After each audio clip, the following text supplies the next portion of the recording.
Olá, sejam bem-vindos de volta a mais um episódio do podcast de tradução TraduTalk.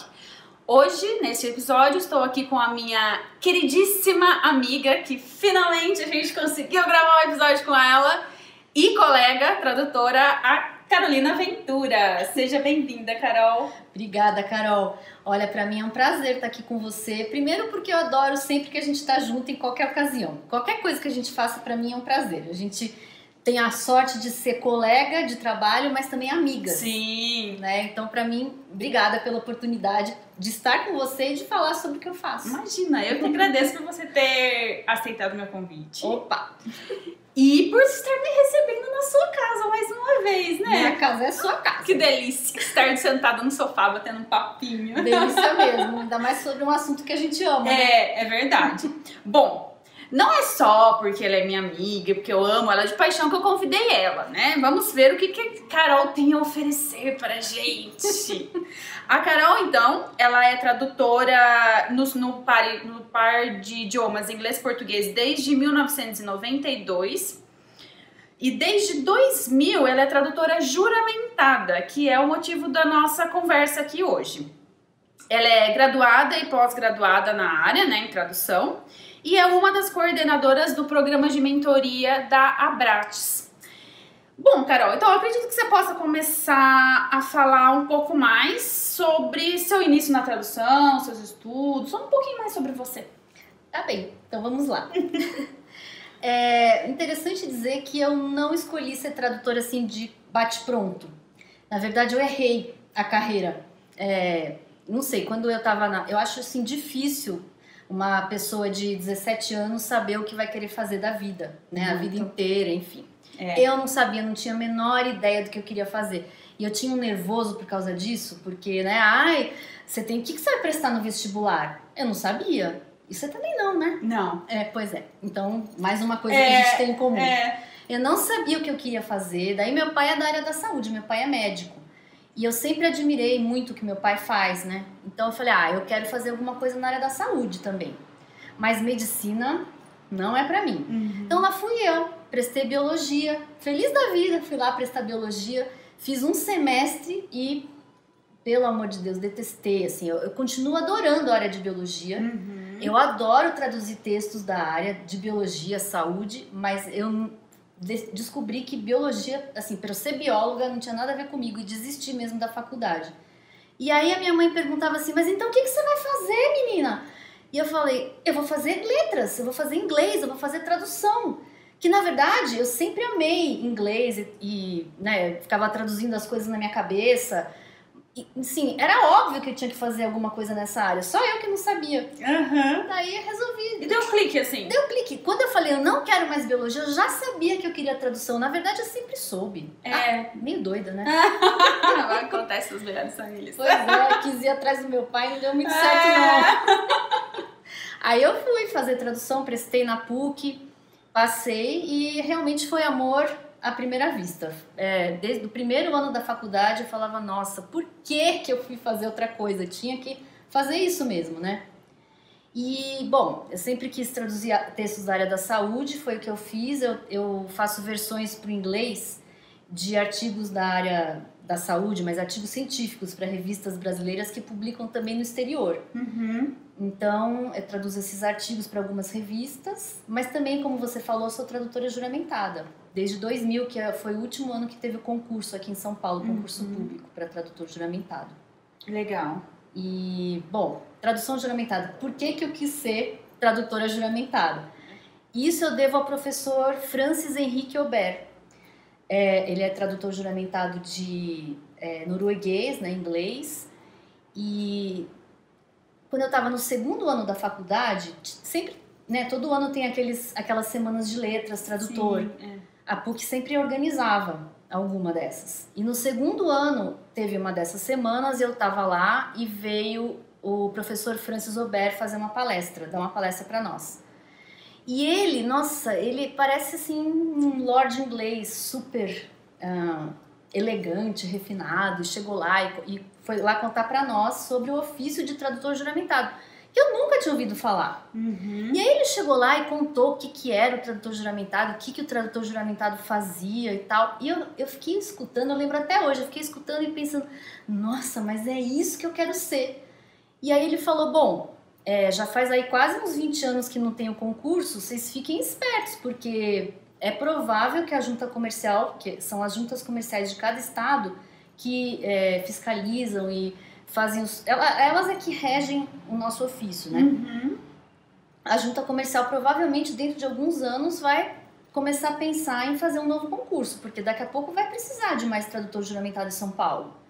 E eu realmente fiz o que ele falou, fiquei pensando nisso, fiquei com aquilo na cabeça. E realmente em 99, isso deve ter sido mais ou menos em 94, 93 que ele fez essa palestra na PUC. Em 99 teve o concurso da junta. E aí eu prestei e passei. Olha que legal. Então eu devo isso a ele. E eu nunca vou me esquecer das coisas que eu aprendi com ele lá, que depois me serviram muito quando eu virei tradutora juramentada. Inclusive ele tinha uma apostila velhinha já, que ele explicava os procedimentos. Essa apostila do professor Francis Roberto também me ajudou muito, porque você presta o concurso, passa e depois. Né? Que bom, né? Porque geralmente é difícil os professores meio que terem uma ideia de como vai funcionar o mercado, né? Pois é. Até porque você tem vários começos diferentes, né? Mas nesse caso é mais específico daí, né? No caso da juramentada. Sim, mas também não tivemos nada sobre isso na faculdade.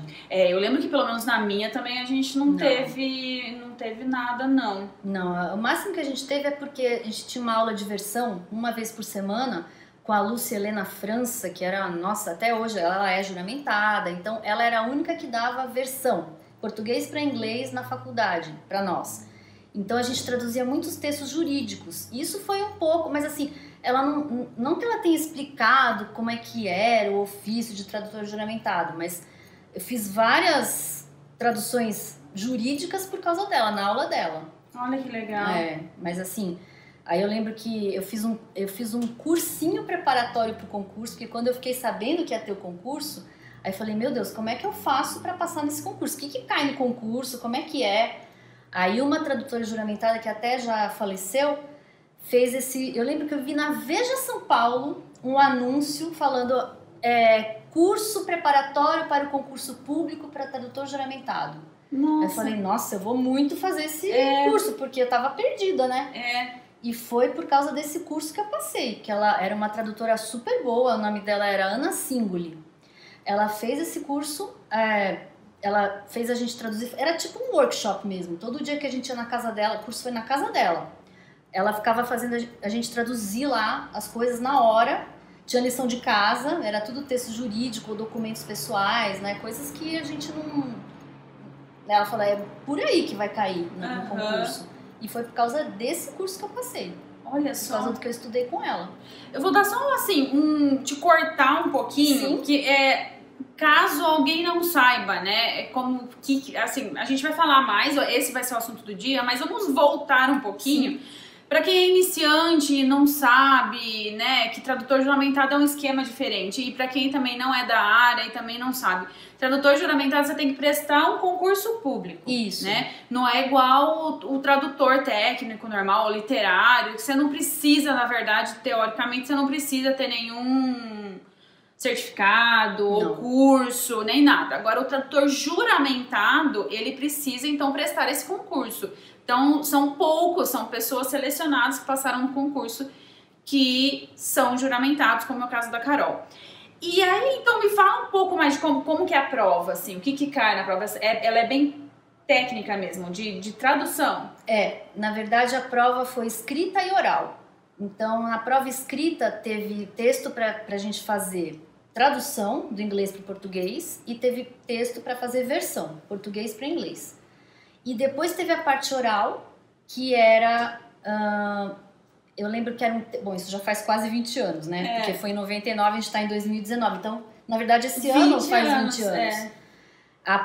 O texto, a parte oral foi assim, a gente tinha que... Eles deram um texto, deram alguns minutos pra gente se preparar, e aí a gente tinha que falar, por exemplo, o texto era em inglês, e aí eu tive que falar aquele texto em português oralmente. Depois de acho que uns 10 ou 15 minutos de preparo, aí eu tive que ler aquele texto, mas em português. Entendi. Foi assim.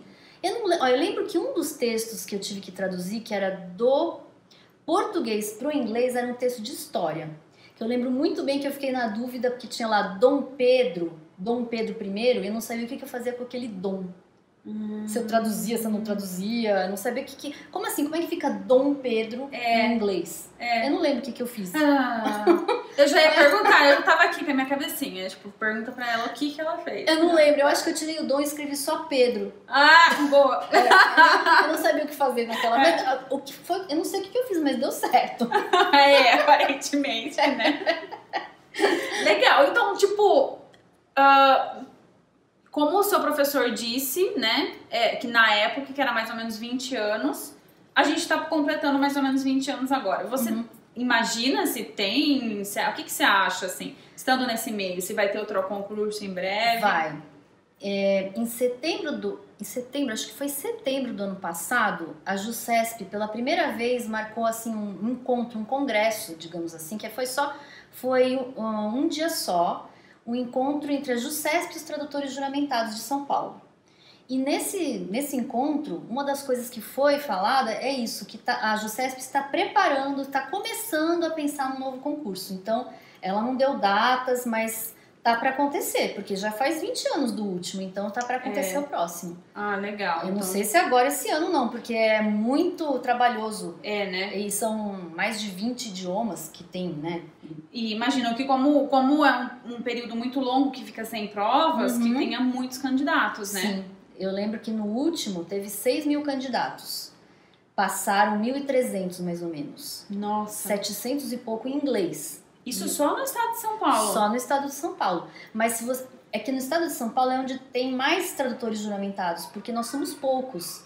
No Brasil inteiro, se não me engano, deve ter uns 2.500.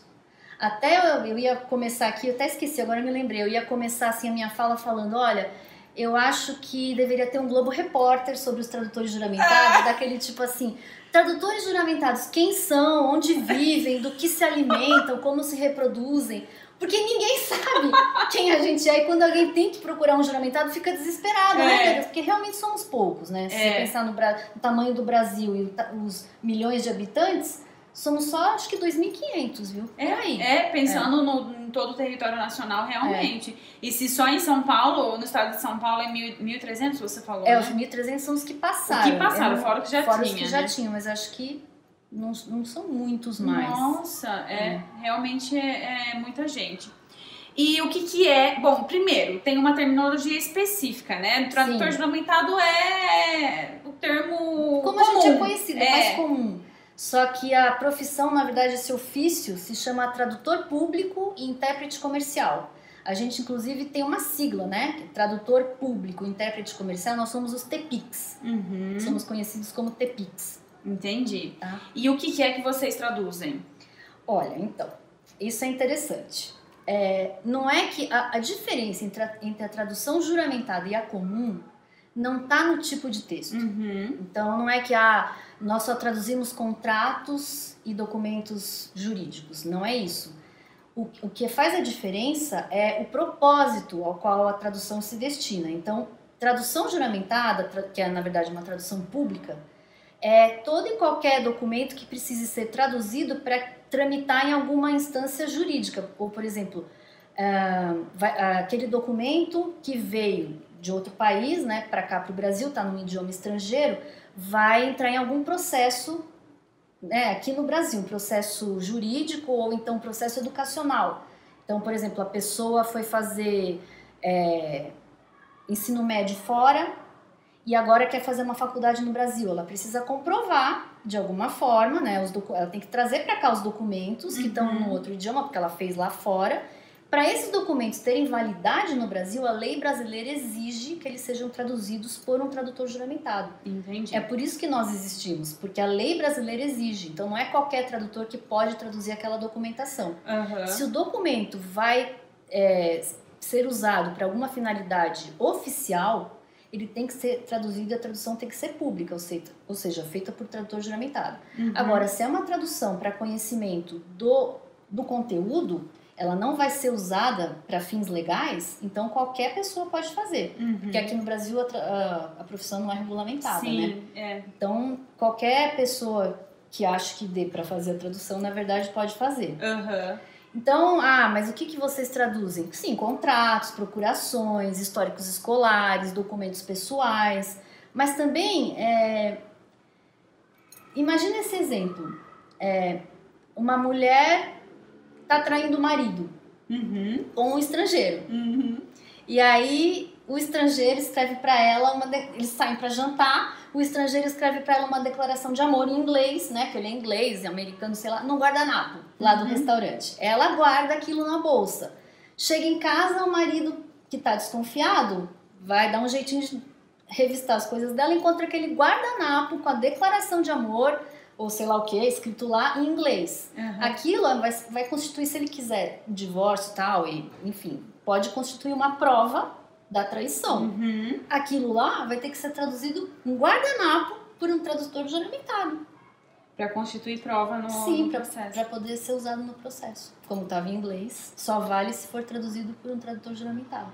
Legal, interessante. Então pode ser praticamente qualquer coisa. Texto. O que difere é a finalidade. Entendi. E nesse aspecto, né, você tem muito mais solicitações de versão, ou seja, de tradução do português para o inglês, ou de tradução mesmo, inglês-português? É engraçado. Assim, de uma maneira lógica, deveria ter maior demanda do inglês para o português. Porque é aqui que tem essa lei, né? Exato, Mas eu não sei te dizer porquê, eu faço muito mais versão do português para o inglês, sendo que... Mas como é que funciona isso, né? Por exemplo, para alguém que vai querer estudar fora, vai traduzir o histórico escolar do ensino médio, que está em português, vai traduzir para o inglês para mostrar lá fora que já concluiu o ensino médio, pode se candidatar a uma vaga na universidade lá. Então a versão tem que ser juramentada? Depende do país para onde essa tradução vai. Cada país tem suas próprias normas. Os Estados Unidos, por exemplo, que é para onde vão a maioria das minhas versões, não exige que seja uma tradução feita por tradutor juramentado aqui no Brasil. Mas as pessoas se sentem mais seguras, porque a tradução juramentada tem um papel timbrado nosso, com os nossos dados, tem o nosso selo, nossa assinatura. Então é uma tradução fidedigna, né? A pessoa se sente mais segura, então pede para um tradutor juramentado. Por exemplo, se for Espanha, né, tradução, não é meu caso porque eu só sou de inglês, né? Mas eu sei que a Espanha não permite. Se você quiser, você precisa traduzir um documento para o espanhol para ser apresentado lá, tem que ser feito por um tradutor juramentado de lá. Então não adianta fazer aqui. E que é diferente também, né? As regulamentações dos tradutores juramentados de cada país, né? São diferentes. Eu sei que acho que na Nova Zelândia... Nova Zelândia... Eu acho que sim. E algum outro país, só de você ser membro de uma associação... então. Você faz uma prova de credenciamento nessa associação e aí você é considerado juramentado. Então, também depende das regulamentações de cada país. É, isso mesmo. Tá. E aí você mencionou, então, que você precisa do papel timbrado. Então, as traduções juramentadas são impressas sempre. São impressas com o nosso papel timbrado, mas isso já está mudando por causa da certificação digital. Já tem muitos tradutores juramentados que já fazem suas traduções usando a certificação, a assinatura digital, né? E aí não precisa mais que o cliente vê, porque o que acontece com a tradução juramentada? O cliente tem que vir até onde nós estamos. No caso, eu trabalho em casa. Eu atendo os meus clientes, então, presencialmente, mas lá no térreo, né, na portaria do meu prédio, porque, né, complicado. Eu não vou deixar a pessoa entrar na minha casa, né? Então, o que acontece? A Associação dos Tradutores Públicos de São Paulo, a TPESP, se você precisar de um tradutor, você pode procurar. Tem a JuSesp disponibiliza uma lista dos tradutores no site dela. Sim. E a ATPESP também. E o site da ATPESP essa lista é dividida por bairros. Porque se você vai ter que ir até o tradutor, é bom que ele esteja no seu bairro, né? É muito bom. Para ser um pouco mais prático. Então, até agora, a tradução é impressa, tem que ter a nossa assinatura, mas já isso já está mudando. Já tem muitos tradutores que já fazem pela certificação digital e tem muitos órgãos públicos aqui do Brasil que aceitam. Não todos, mas isso já vai ser uma realidade em breve, esperamos nós, né? Porque vai ficar mais fácil para todo mundo. Muito mais fácil. Tanto para o tradutor, que não precisa receber ninguém, né? E aí você pode enviar tudo isso. E até para as próprias pessoas que precisam da tradução, porque você não precisa necessariamente se restringir às pessoas da cidade na qual você mora. Exatamente, né? Ou se você é do interior, não tem ninguém no interior, você teria que ir até a outra cidade. Isso. Então é bem mais complicado, né? Agora... Aí tem aí a questão que você falou, que não precisa se restringir ao estado onde mora, a cidade onde mora. A cidade, porque juramentados são divididos por estados. Sim. Então, se você está em São Paulo, você precisa fazer uma tradução em São Paulo. Os tradutores matriculados na JUSESP. Não poderia ser de outro estado, mas de outra cidade pode, né, no caso, né? É do estado, entendi. O certo é que a pessoa procure o tradutor juramentado do seu estado. Porque, inclusive, a tabela de emolumentos varia. Como cada junta é autônoma nesse sentido, então a de São Paulo tem a sua própria tabela de emolumentos, que os tradutores juramentados de São Paulo têm que cumprir. A do Rio tem a sua tabela de emolumentos. A de cada estado é uma tabela de emolumentos. Então, por exemplo, tem gente que quer que eu faça... A pessoa está na Bahia, me procura e quer que eu cobre pela tabela da Bahia, que é mais barata que a de São Paulo, mas eu não posso. Entendi. É vedado por lei. Então, tem todas essas... Então você tem que seguir realmente uma tabela de preços estabelecida pela junta. Isso, tem que seguir essa tabela. Na verdade, a tabela não é por exemplo, assim, contratos custam X. Tem muito cliente que pensa isso, por isso que eu tô até explicando, né? Mas quanto é que é um contrato? Não é assim, tem que ver... o tamanho do contrato, em termos de caracteres ou de linhas, tá?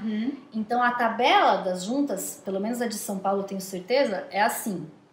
Por tipo, as traduções são divididas entre tradução e versão, se é do português para o inglês ou do inglês para o português, tem diferença de preço. E também se o texto é comum ou especial. Os textos especiais são mais caros. Os comuns são, por exemplo, documentos pessoais, como passaporte, RG... digamos assim, são mais fáceis de traduzir, né? E os textos técnicos, como contratos, documentos escolares, procurações, qualquer outra coisa dessa natureza, aí são especiais, aí o preço é mais caro. Entendi. Então, ele é definido por caracteres. Por 1000 caracteres, sem incluir os espaços, ou aproximadamente 25 linhas. Que aí, é o considerado a lauda. É uma lauda, isso. Então, essa tabela dá o preço da lauda para tradução, versão, texto comum e texto especial. Legal. É bem específico. Bem. Então, assim, o cliente... Estou falando porque essa semana mesmo me aconteceu isso. O cliente me procura por e-mail e fala assim, foi a fulana que te indicou. Faz um precinho bom para mim. Não tem juramentado, como, né? Não tem como. Juramentado tem a nossa lei, né? A nossa lei. Tem uma lei que rege o nosso ofício. E os tradutores juramentados têm que seguir aquela tabela e não podem dar desconto. Nem cobrar mais, nem a menos. Justo, né? Pelo menos uma parte da tradução toda é regulamentada, de alguma forma, né?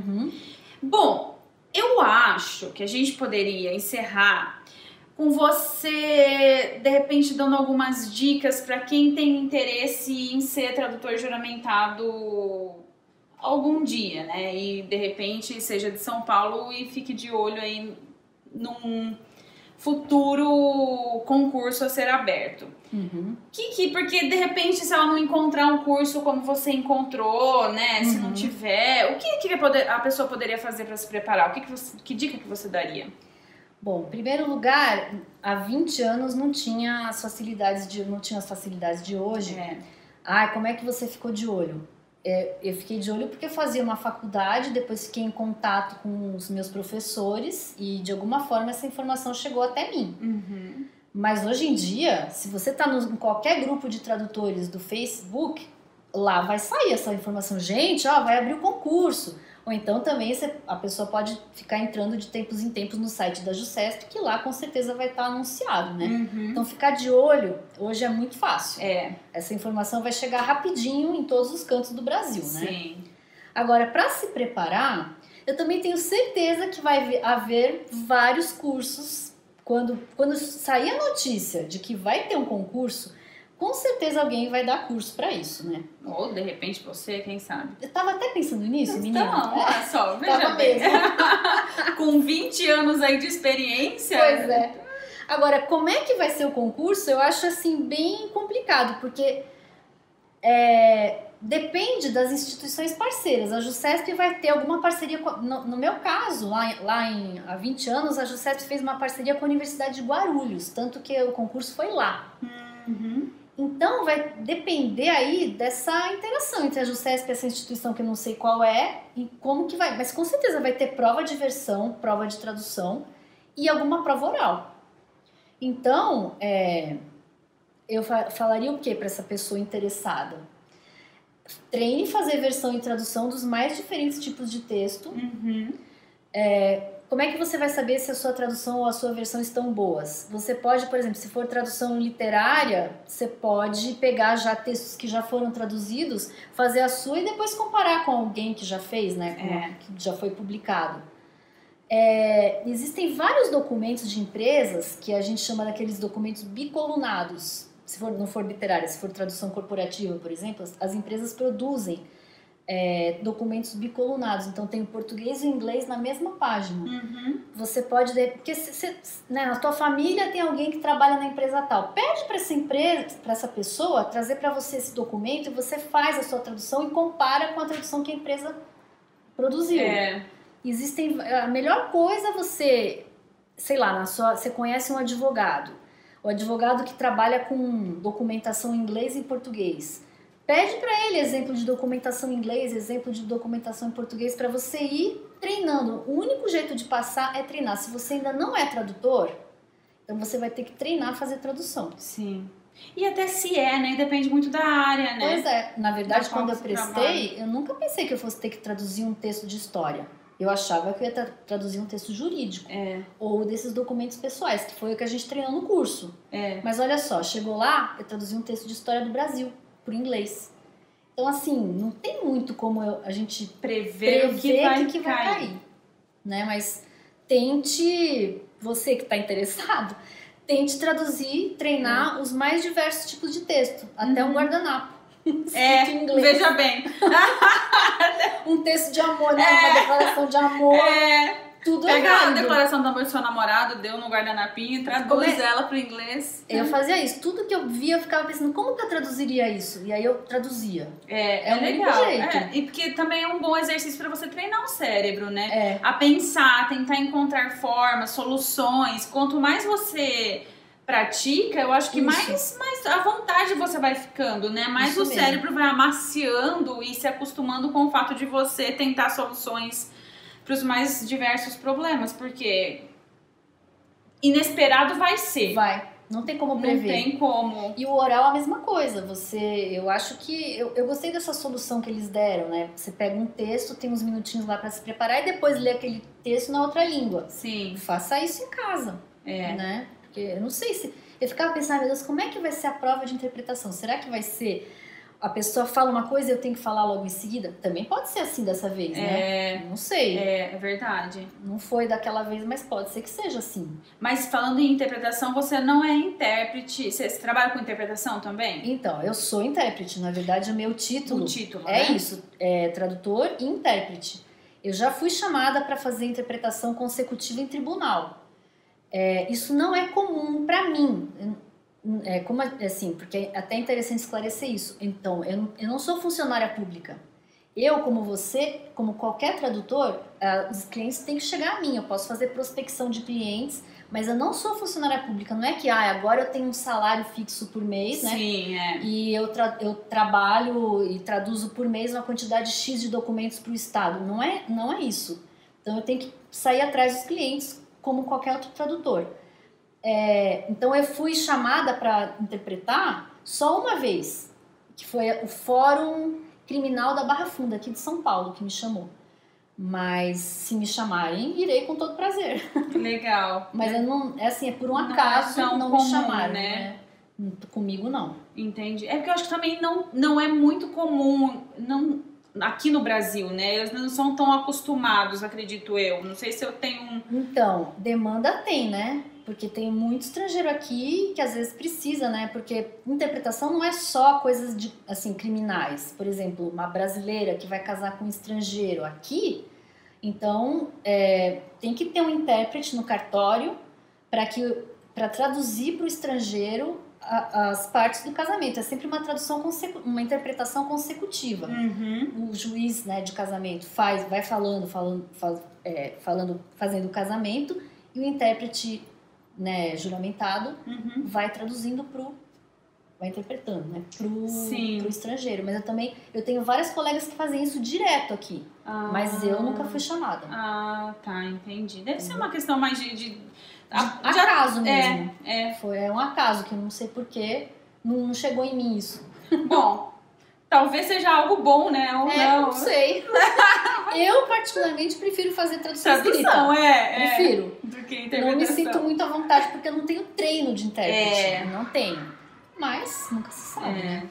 Ah, legal. Bom, adorei nosso papo. Também. Obrigada, foi delicioso. Carol, olha, gente, por mais que a gente seja amiga, acabei de descobrir um monte de coisa também, que a gente nunca tinha conversado sobre esse assunto, então foi uma delícia. Muito obrigada, Carol. Eu que te agradeço. Muito bom. Obrigadão. Obrigada, gente. Bom, gente, é isso. A gente se vê no próximo episódio. Então, tchau, tchau.